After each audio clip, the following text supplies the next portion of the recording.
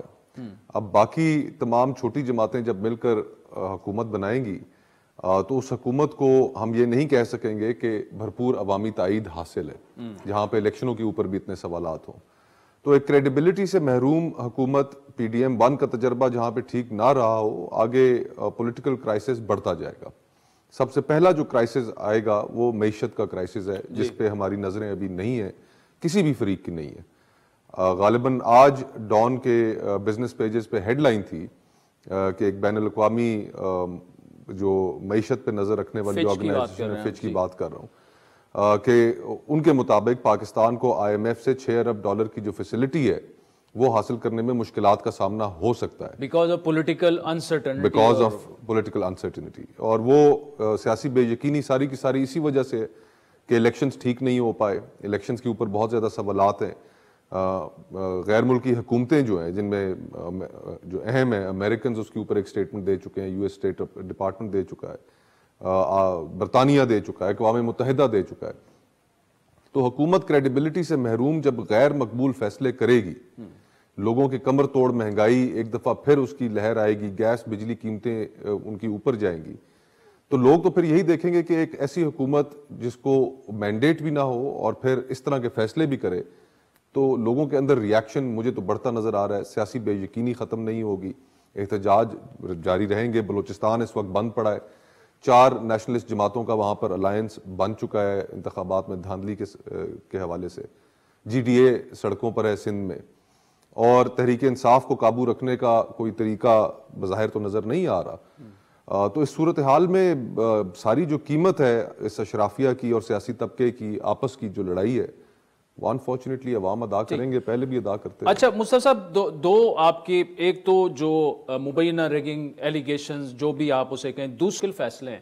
اگر تحریک انصاف بھی اقتدار میں آ جاتی یا اسے آنے دیا جاتا بالفاظ دیگر, تو یہ فیصلے تو ان کو بھی کرنے تھے, تو وہ بھی چلا تو نہ پاتے, یہ لوگ سڑکوں پہ آ جاتے. پھر دیکھیں کم از کم انہیں لوگوں کی تائید تو حاصل ہوتی نا, اور لوگوں کی تائید کے ساتھ اگر غیر مقبول فیصلے کیے جائیں تو لوگ انہیں کافی حد تک ہضم کرنے کی پھر کیپیسٹی ہوتی ہے لوگوں کے اندر. لیکن ایک حکومت جس کو تائید بھی حاصل نہ ہو, غیر مقبول فیصلے بھی کرے, تو پھر نفرت میں تو اضافہ ہوگا. اور جبکہ پہلا آپ کا تجربہ پی ڈی ایم 1 کا کوئی اچھا تو نہیں رہا, تو لوگ تو اس کو اسی تناظر میں دیکھیں گے. اور میں تو یہ سمجھتا ہوں کہ تحریک انصاف کے حوالے حکومت کرنی چاہیے تھی, ان کی جو میجورٹی ہے اس کو ٹرم نہیں کرنا چاہیے تھا, اور ان کو حکومت دیتے اور پھر چلا کے دکھاتے وہ پاکستان کو. اور اگر اس میں کامیاب ہوتے تو ویل اینڈ گڈ, اور اگر نہ ہوتے تو پھر عوام ان کا محاسبہ کرتے. آپ کو یاد ہوگا کہ عمران خان صاحب وزیر اعظم تھے اور اتنے ان پاپولر ہو چکے تھے, خیبر پختونخوا میں لوکل باڈیز الیکشنز تھے, وہ سارے کے سارے ان کی جماعت ہار گئی, لوگ ٹکٹ لینے پہ تیار نہیں تھے. اور مجھے وہ وقت بھی یاد ہے کہ جب یوسف رضا گیلانی صاحب کے الیکشن میں محض مسلم لیگ نون کے ٹکٹوں کے وعدے کے اوپر لوگوں نے گیلانی صاحب کو ووٹ دے دیے تھے. تو کہاں وہ وقت اور کہاں آج کا وقت.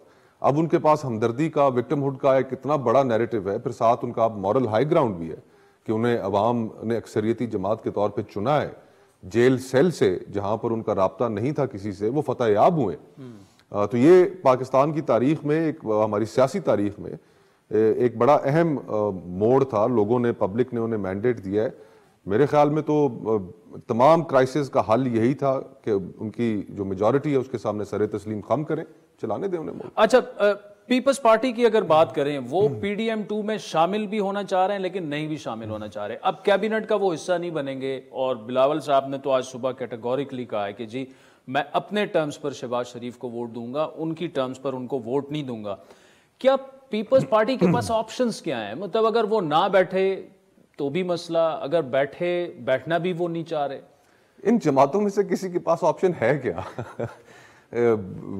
وہ ایک پریس کانفرنس کی بلاول صاحب نے, پھر اس کے بعد زرداری صاحب نے ایک اور پریس کانفرنس کی.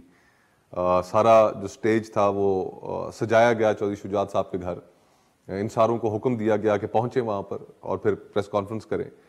تو وہ ان جماعتوں کے پاس وہ اتنی سپیس ہی اویلیبل نہیں ہے, کیونکہ ماشاءاللہ سے کلازٹ کے اندر سکیلیٹنز اتنے ہیں کہ وہ یہ ریزسٹنس کرنے کی ان کے اندر کیپیسٹی نہیں رہ گئی. اور تمام جماعتیں اس وقت پاکستان میں اسٹیبلشمنٹ کی طرف نظر اٹھاتی ہیں ان کی حمایت حاصل کرنے کے لیے, اور ان جماعتوں کے پاس ان دا پروسیس سپیس ہی نہیں رہ گئی. مسلم لیگ نون کے اندر جو دوست ہیں ان سے جب کبھی گپ شپ ہوتی ہے تو وہ اس صورتحال پہ پریشان ہے کہ ان الیکشنز کے بعد اور اتنا بڑا فیور لینے کے بعد ہم سیاسی فیصلے کرنے میں کتنے آزاد ہوں گے. تو المیہ یہ ہے کہ یہ جماعتیں, لیکن اگر انہوں نے فیور لیا الیجڈلی تو اس کا ان کو فائدہ کیا ملا؟ کن کو؟ الیکشنز میں جو نتائج سامنے آئے ہیں. ہاں, تو ان جو وہ نتائج تو 25 یا 30 سیٹیں ہونی تھیں, جو اگر مرا کے 60 تک بھی پہنچے ہیں تو وہ ظاہری بات ہے نظر کرم اور نظر عنایت تھی تو پہنچے ہیں نا. فارم 45 ایک طرف پڑے ہوئے ہیں اور 47 اور ایشو ہو رہے ہیں, یہ نظر کرم اور نظر عنایت کی وجہ سے ہی ہے نا. اور پھر جو کمشنر راولپنڈی تھے انہوں نے تو سارا ہلا کے رکھ دیا. قیاس آرائی کرنے والے واللہ عالم اس میں کتنی حقیقت ہے نہیں ہے, لیکن قیاس آرائی کرنے والے یہ کہہ رہے ہیں کہ یہ پیغام تو میاں صاحب کے لیے تھا کہ جی کہ یہ سیٹیں تو آپ سے نکل بھی سکتی ہیں. تو اب جہاں پر آپ اپنی اتنی سیاست ساری ان کے حوالے کر چکے ہو, پھر آپ فیصلے کرنے میں آزاد نہیں ہوتے. اچھا, جیسی پرچی آئے گی ویسے یہ کریں گے. اچھا, لیکن اس میں ایک اور جو ایک اگر PMLN back foot پہ آ جاتی ہے اور کہتی ہے جی ہمیں پنجاب پہ فوکس کرنا ہے, اور اوور ویلمنگلی اس وقت جو سیکنڈ ٹیئر لیڈرشپ ہے وہ یہی کہہ رہے ہیں کہ یار مرکز کو آپ چھوڑیں, پنجاب پہ فوکس رکھیں, تو آپشن پھر کوئی ہے نہیں. پی ٹی آئی جو ہے پیپلز پارٹی کے ساتھ بیٹھنے کے لیے نہیں تیار, پیپلز پارٹی خود سے گورنمنٹ بنا نہیں سکتی, ان کے ساتھ تو ایم کیو ایم بھی نہیں بیٹھنے کے لیے تیار. وجہ کیا ہے عادل بھائی؟ وجہ یہ ہے کہ سب کو پتا ہے دل کے اندر کہ یار اس حکومت کا ہم حصہ بنے, مینڈیٹ نہیں ہے. سب کو دل کے اندر پتا ہے کہ یہ پہلے دن سے اس حکومت کے خلاف ایک بڑا ریاکشن ہوگا, لوگ اس حکومت کو ایک اچھی حکومت نہیں سمجھیں گے. میں یہ سخت لفظ ہے استعمال نہیں کرنا چاہتا, لیکن قابل نفرت حکومت ہوگی پہلے دن سے. تو وہ کوئی کانٹوں کا تاج یہ پہننے کے لیے تیار نہیں ہے, لیکن پش کیا جا رہا ہے. اور ہمیں وے فارورڈ جو ہے وہ صرف اور صرف یہ ہے کہ دیکھیں people of Pakistan have spoken. سر تسلیم خم کریں, ہمیں چاہے جتنے مرضی ہے اعتراضات ہوں عمران خان صاحب کی سیاست کے اوپر, لیکن آج اگر ہم لوگوں کی اس آواز کو نہیں مانتے تو پھر اس کا مطلب ہے کہ لوگوں کو ہم اور ایکسٹریم میں دھکیلیں گے. میں اسی آپشن کی طرف آ رہا ہوں. دیکھیں ہم نے پی ایم ایل این کو ڈسکس کیا, پیپلز پارٹی کو کیا, اب پی ٹی آئی پہ اگر آ جائیں, چلیں اگر ان کو کہہ دیا جاتا ہے کہ جی آپ بنائیں حکومت, وہ کسی کے ساتھ بیٹھنے کے لیے نہیں تیار, تو کیسے بنائیں گے؟ اصل سوال یہ ہے نا. دیکھیں نا, ایک تو یہ کہ ان کی جو میجورٹی تھی وہ ٹرم کی گئی ہے. آج اگر ان کے پاس 92 سیٹیں ہیں تو یہ کاٹ پھیٹ کے بعد اتنی سیٹیں بچی ہیں نا. اچھا, ان کی سیٹیں اس سے زیادہ تھیں. اچھا, دوسری چیز کہ انہیں اس وقت جو یہ سنی اتحاد کونسل میں وہ شمولیت انہوں نے اختیار کی ہے ریزروڈ سیٹس کے لیے, جی ریزرو سیٹس ان کو دیں, عدالتوں میں ان کو جانا چاہیے, ان کو تحریک انصاف کو یہ ملنی چاہیے ریزرو سیٹس, یہ ان کا حق ہے. پاکستان کے لوگوں نے ان کے حق میں آواز اٹھائی ہے, ان کو اپنے ووٹ کے ذریعے. ویسے اس وقت لارجسٹ پارٹی جو ہے وہ سنی اتحاد کونسل بن گئی. جی ہاں, جی ہاں. تو اب یہ بھی المیہ ہے نا کہ ایک جماعت جو ہے وہ ریزرو سیٹیں حاصل کرنے کے لیے اس کو اپنی حیت تبدیل کرنی پڑ رہی ہے, اپنا نام تبدیل کرنا پڑ رہا ہے. تو یہ کس طرف ہم سیاست کو لے کے جا رہے ہیں؟ دیکھیں لوگوں کو پورے پاکستان میں بلے کا نشان تو ختم ہو گیا نا. اب ہم سارے جانتے ہیں کہ پاکستان کے اندر ایک نیا نشان سینکڑوں کانسٹیٹوئنسیز کے اندر لوگوں کو ازبر کرانا, خواتین کو, بزرگوں کو, بالکل دور دراز علاقوں میں بڑا مشکل کام ہے. ایک ایک ووٹر کو سمجھانا, ایک ایک ووٹر کو سمجھانا. اگلوں نے سمجھایا بھی نہیں, پول بھی کرایا, ان کا کوئی پولنگ ایجنٹس بھی نہیں تھے, ان کے پولنگ کیمپس بھی نہیں تھے, لوگ نکلے, ان کو دیے ووٹ, تسلیم کرے. ہم نے اگر اس ملک کو واقعی آگے چلانا ہے تو دیکھیں ہمیں پھر جمہوری رویے بھی اپنانے پڑیں گے. آج میاں صاحب اگر باوقار طریقے سے اپنی شکست کو تسلیم کر لیں تو ان کا میرے خیال میں تو قد اوپر جائے گا. 60 سیٹوں کے ساتھ وہ وکٹری سپیچ کر رہے ہیں, یہ کیا طریقہ ہے؟ اگر ہم نے اس ملک کو دیکھیں ریجن کے باقی سارے یعنی آپ یہ کہہ رہے ہیں 2018 میں جو عمران خان نے کیا وہی پی ایم ایل این آج کر رہی ہے. 2018 میں عمران خان وہ دودھ کے اندر پانی ملا کے عمران خان صاحب کو فنشنگ لائن تک پہنچایا گیا. ابھی پانی کے اندر دودھ ملانا پڑ رہا ہے ان کو حکومت دلانے کے لیے. فرق تو یہ ہے. آپ فرق ہے اور ملاوٹ ہوئی ہے لیکن آپ نے اس کو بڑے پیمانے پہ ہوئی ہے نا, بہت بڑے پیمانے پہ ہوئی ہے, اور یہ جو ملاوٹ ہے اس کے نتائج اچھے نہیں نکلیں گے. آپ لوگوں کو ایکسٹریمز میں نہ پش کریں, لوگوں کا فیصلہ مانیں اور پھر ان کو حکومت کرنے دیں, اور حکومت جو چیلنجز ہیں پاکستان کے اگر وہ ان کو سالو کر پائیں تو ویل اینڈ گڈ. ہمیں یہ جو دائروں کا سفر ہے عادل بھائی, یہ کب تک اب رکھیں جاری رکھیں؟ اچھا مجھے ایک بات بتائیں, بالفرض اب ٹرائبیونلز میں معاملہ جاتا ہے اور جس طرح آپ کہہ رہے ہیں 20-25 سیٹیں ہوں گی, 30 ہیں, 5 ہیں, 10 ہیں, وہ تحریک انصاف کو اگر انہوں نے جیتی ہیں فارم 45 کے مطابق وہ انہیں مل جاتی ہیں, ریزرو سیٹیں بھی مل جاتی ہیں, وہ حکومت بنانے کی پوزیشن میں آ جاتے ہیں. اگر نہیں ابھی تو فی الحال آج کے دن میں تو ہمیں نہیں نظر آ رہا نا. دیکھیں نا سپریم کورٹ قاسم سوری صاحب 4 سال ثابت ہو گیا کہ جو 60-70 ہزار ان کی کانسٹیٹوئنسی کے اندر 2018 کے الیکشنوں میں حاجی لشکری ریحسانی ان کے مخالف امیدوار تھے, ثابت ہو گیا کہ 60-70 ہزار نادرا نے فورنزک کیا کہ جی یہ ٹھیک نہیں ہے, سپریم کورٹ نے سٹے دے ہی رکھا. تو اب ہمیں اپنے عدالتی جو نظام ہے, آج کس کو اعتبار ہے اس ملک کی عدالتوں پہ جہاں پہ دارالخلافہ اسلام آباد اس کا مینڈیٹ کھا جائے, جہاں پر سپریم کورٹ بیٹھی ہوئی ہے. جو ہیں اسلام آباد ہائی کورٹ نے نوٹیفیکیشن ان کے معطل کر دی ہیں, آپ خود وہاں سے لڑے ہیں, تو obviously ٹرائبیونل میں اس کے فیصلے ہو جاتے ہیں. لیکن ایک سیناریو یہ ہے نا کہ اگر ایسے ہو جاتا ہے, ان کو اپنا مینڈیٹ اگر وہ چھنا ہوا ہے وہ واپس ان کو مل جاتا ہے, وہ حکومت بنانے کی پوزیشن میں آ جاتے ہیں, کیا اس ملک کے لیے وہ وے فارورڈ دینے کی کیپیسٹی رکھتے ہیں ایز اے پارٹی؟ دیکھیں نا, یہ تو پاکستان کے عوام کو سوچنا چاہیے تھا جنہوں نے انہیں ووٹ دیا, یہ ان کے سوچنے کا کام تھا. ہم یہ کمروں میں بیٹھ کر سوچتے ہیں کہ جی ہم بڑے عقل مند ہیں اور اس ملک کے جو لوگ ہیں وہ کوئی بہتر فیصلہ نہیں کر سکتے. ان پاکستان کے لوگوں نے ہر حال میں ہر سچویشن کے اندر انہوں نے ٹھیک فیصلہ کیا. ریڑھی لگانے والا, دکاندار, مزدور, کسان, سفید پوش آدمی, وہ سب سے بہترین فیصلہ کرتے ہیں, اور اگر انہوں نے فیصلہ غلط کیا ہے تو قیمت بھی وہی بھگتیں گے نا. وہ ایک سیئنگ ہے, کہاوت ہے, امریکن سپریم کورٹ میں ایک جج نے کہا, بڑی مشہور ہو گئی جب یہ ایل گور اور بش کا کیس ان کے سامنے آیا, اور اسی طرح کا ایک دعویٰ ان کے سامنے رکھا گیا جی کہ یہ تو ملک کے لیے ٹھیک نہیں ہے, امریکہ کے لیے ٹھیک نہیں. ان کا لیٹ پیپل سفر, کہ اپنی الیکٹورل چوائسز جو ہیں اس کے کانسیکوینسز وہ خود بھگتیں. لوگوں نے ووٹ دیے, بھگتے پھر. مصطفیٰ Nawaz Khokhar sahab, thank you so much for joining us. Sazeen sahab نے ایک ریفرنس دیا جو فچ کی رپورٹ آئی ہے, اس پر تفصیلی گفتگو ہم کریں گے. ڈاکٹر حفیظ پاشا صاحب ہمیں جوائن کریں گے ایک بریک کے بعد.